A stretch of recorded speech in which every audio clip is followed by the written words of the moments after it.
Good morning. The question of the day is, are you a pepper? Because I am. And we're here at Genesis chapter number 14. And got a little action going on here. Let's see about it. And, again, pray for me on these names because there's a lot of funky ones in this chapter. And it came to pass in the days of Amraphel, king of Shinar. Shinar, we remember where that's at. Arioch, king of Elasar. Kedorlaomer, king of Elam, and Tidal, king of nations, that these made war with Bera, king of Sodom, and with Bersha, king of Gomorrah, Shinab, king of Admah, and Shemeber, king of Zeboam, and the king of Bela, which is Zoar. So far, so good. And all these joined together in the vale of Siddim, which is the Salt Sea. Don't know Salt Sea, that kind of sounds like it might be the Dead Sea. That's over in that area, I think. He says, 12 years they served Kedorlaomer, and in the 13th year they rebelled. And in the 14th year came Kedorlaomer and the kings that were with him, and smote the Rephaim. That word there, Rephaim, if I can say it right. You remember how back in Genesis 6 with the giants, it said they were in the land then and also after that? Well, here they are. Here's some of them. Look up that word. That's what it means, giants.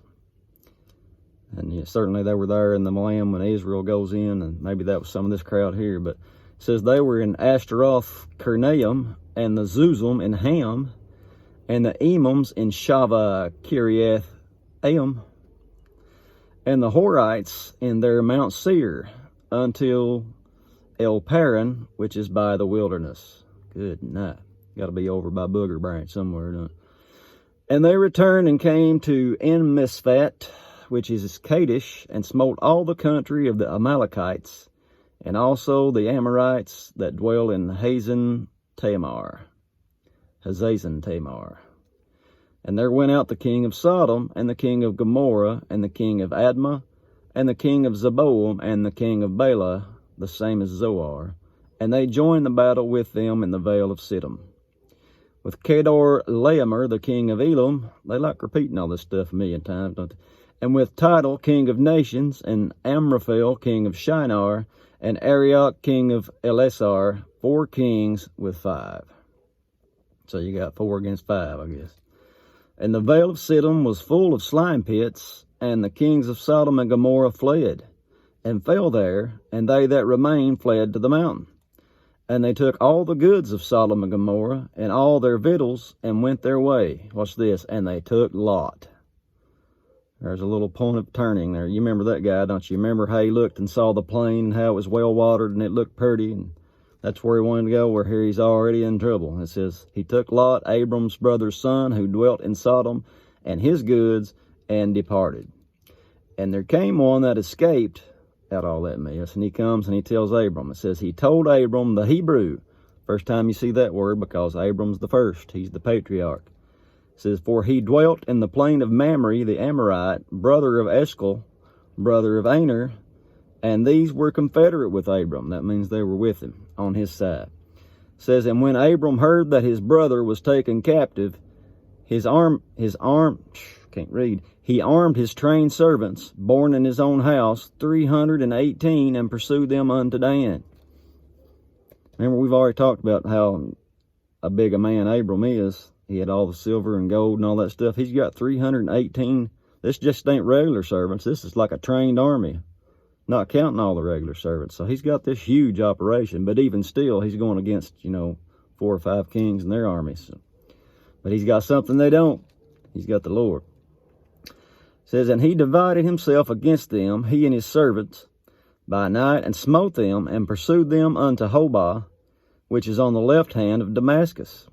And he brought back all the goods, and also brought again his brother Lot and his goods, and the women also and the people. So he goes in all that mess, just like the A-team going out and bringing back all the good stuff. Now here we're going to be introduced to a new player here too. It says, the king of Sodom, after all this shakes out, and the king of Sodom went out to meet Abram after his return from the slaughter of Kedorlaomer, and of the kings that were with him at the valley of Shava, which is the king's dale. Here's this new dude. And Melchizedek, king of Salem, Salem, Jerusalem. That's where that's going to be. But at this point, it was just Salem. Brought forth bread and wine. Who else brings forth bread and wine? It says he was the priest of the Most High God. Just out of the blue, here's a priest of, the Most High. And it says he blessed Abram. And there's a verse in here somewhere that says that the less is always blessed of the better. So as big as Abram was, this Melchizedek, he's way up there. He says he blessed him, says, blessed be Abram of the Most High God, possessor of heaven and earth.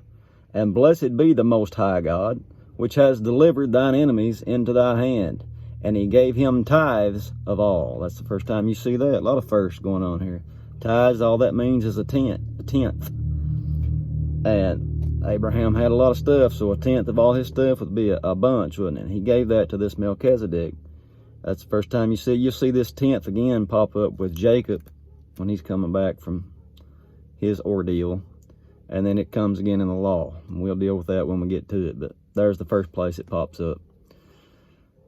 And it says, the king of Sodom said unto Abram, give me the persons and take the goods to thyself. Because he's coming back with all the stuff, all the spoil, all the booty, as it were. And Abram said to the king of Sodom, I have lifted up my hand to the Lord, the Most High God, the possessor of heaven and earth, that I will not take from a thread even to a shoe latchet, and that I will not take anything that is thine, lest you should say, I have made Abram rich. And, they would do that, wouldn't they? And Abram knew it. He ain't going to have none of that. He's relying solely on God. He ain't going to say, you made me rich. I ain't taking none of that. But he has one little stipulation here. He says, save only that which the young men have eaten, and the portion of the men which went with me, Aner, Eshcol, and Mamre. Let them take their portion. But, Abraham ain't having none of it. Because he's a man of integrity. But that's it for chapter 14. We'll show it tomorrow and try again. God bless.